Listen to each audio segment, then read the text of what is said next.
Hey guys, my name's Bob. I'm going to review Creepshow over on the Shudder service. Now, I'm a kid from the 80s. I love the Creepshow movies. Grew up with horror movies. So anything like this, I absolutely adore. When Creepshow was being made into by Shudder, I got excited because that's like, nostalgia coming back. But I'll be honest, I'm nervous because, again, that's nostalgia coming back. So when I started watching it, I had real odd feelings just because, let's face it, you're going to critique it harder than anything else simply because you were a fan. The first episode is called Gray Matter. Well, I'm sorry, first story in the first episode is called Gray Matter. Interesting concept. It gives you a story amongst a story. You're getting this big story being told to character while something's happening in the same timeline, I guess we could say. It's good. It was a tad campy, but I'm cool with campy. You have a son pleading for his father. He's sick, stuff like that. Small town. It's almost the same old, same old. We've seen it a couple times here and there. It's good, and the payoff's pretty good as well. But there's a couple episodes that made me almost stand and applaud. All Hallows Eve. A tad predictable, sure. But it gave you that feeling again of these teenagers going and trick-or-treating and visiting these same people, and they're getting, every time they're hitting someone new, they're going on, and these people are getting outright more and more upset over these kids just simply trick-or-treating there. And you can tell there's some familiar territory there. So again, you kind of see where it's going, but it's a lot of fun in seeing how everything lands in place. There is an original one that I haven't seen anything like, and it's called Man in the Suitcase. Man in the Suitcase, I'll be honest, Man in the Suitcase is just that. And to do you a favor, I'm going to leave you with just that. Man in the Suitcase is honestly one of my top ones there. Because it's original. Not only is it original, it's well acted out. You almost like jump in the whole episode with them. It's a lot of fun. Companion is another one that really hit me because it reminded me of something I read in Scary Stories to Tell in the Dark. I'm sure if you're my age, you've read that thing a million times. This guy's running away from his older brother, scared, of course, because, hey, it's a little brother, you get beat up, you're going to run away. And then he stumbles across, let's just say, a scarecrow type. The story goes on from there. And I gotta say, it gave me a better payoff than what I was expecting. The reason I'm not telling you the ending of any of these is you can watch it and go, oh, he seems to like it. But I want you to still go out and watch it. I want you to have the experience I had. Skin Crawlers. Now, I'll be honest, I am a little impartial. Again, like I said, I'm a Stephen King fan, and in that, I love his son, Joe Hill. If you haven't read Joe Hill, please go do a favor and read Joe Hill books. Joe Hill wrote this episode, Skin Crawlers. It feels like your classic Stephen King Creepshow story. It's got over-the-top antics. It's a guy who has the greatest diet fad. It was found in South America, and Joe Hill writes just like his father did. It's a lot of fun. Dana Gould stars in that one too, which is really odd considering he's not known for much acting, let alone in a horror movie. By the Silver Water of Lake Champlain. Now, this is written by Paul Dini. Paul Dini is the guy who gave the world Batman the Animated Series and gave the world Harley Quinn.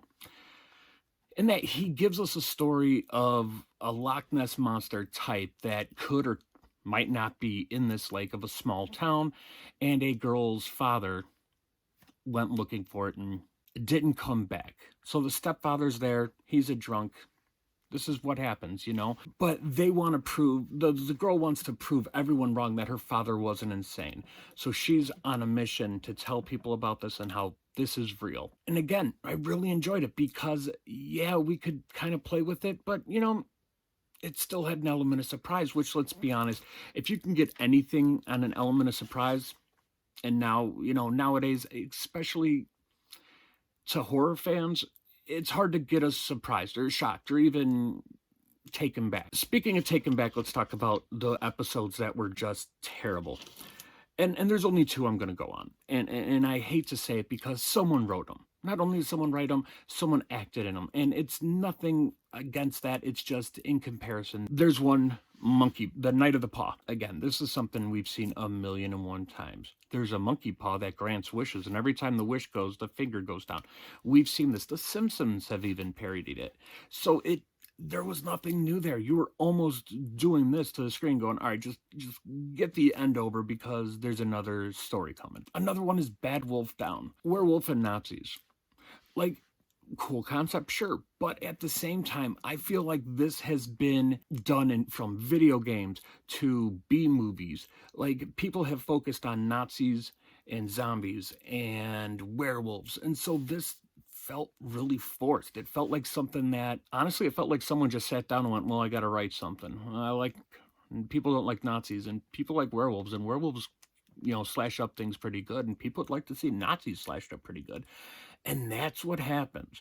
There's no story, there's no in-depth, there's nothing to really care about. Granted, each story is maybe 15 minutes, but in that 15 minutes, give me something. And in that one, literally just went, here's Nazis and here's a werewolf. I actually had to write this down because it was a long thing. Lydia Lane's better half. This was downright terrible. Again, someone wrote this, and I'm sure they had to adapt it from a short story, and that's fine, but what you get is an accidental death, and how's this woman going to get from point A to point B to kind of hide the body so no one expects, and finally gets to an elevator, and that's where the story is, the entire elevator, and it waiting going, all right, is something going to happen, is something going to happen? And then by the time the story's over, you're actually kind of upset. I was really upset. Really kind of just like, I wanted more from you. It's like your parents. I'm not mad. I'm disappointed. So to be honest with you, Creepshow was fun. And that's how I'm just going to keep labeling it. It's fun. Is it going to scare you? No. But is it something I could watch with my 12-year-old nephew? Is it something I could watch almost with my 7-year-old son? Kinda, yeah. It reminds me of Guillermo del Toro's Scary Stories to Tell in the Dark. It could have been so much more.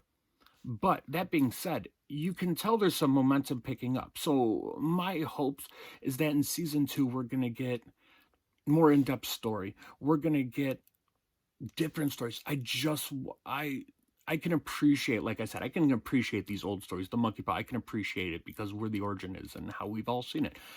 But give me something original. That I think that's kind of what we all want. I would definitely recommend fans watch it. I'll give it a 7 out of 10. Simply because the repetitiveness of certain stories, and that kind of felt like it put a damper in it. There's a lot more stories, obviously. You got 6 episodes, 2 stories per episode, and I just only listed off about 5 or 7 of them. There's more out there, but my favorites were the ones I told you. I definitely recommend a fan watching it just because it's Creepshow. It's what we're used to. Another cool thing is they brought in those old animations of the creep opening the coffins, doing this, doing that. They even have side scrolling of opening up the comic, and you get to see the crazy ads from back in the day. And then it starts with the comic, and it's great presentation until they also let the creep be real, which looks like an animatronic display at a Spirit Halloween. Again, maybe this was done on a shoestring budget and went, hey, look, let's see if we can get people interested. And if we can get people interested, right on, let's do some more. And maybe that's why some of this felt really rushed or low budget to an extent. But please go watch it. Give it a shot. Honestly, I give it 7 out of 10. You guys might give it a 9 out of 10. But again, this was fun.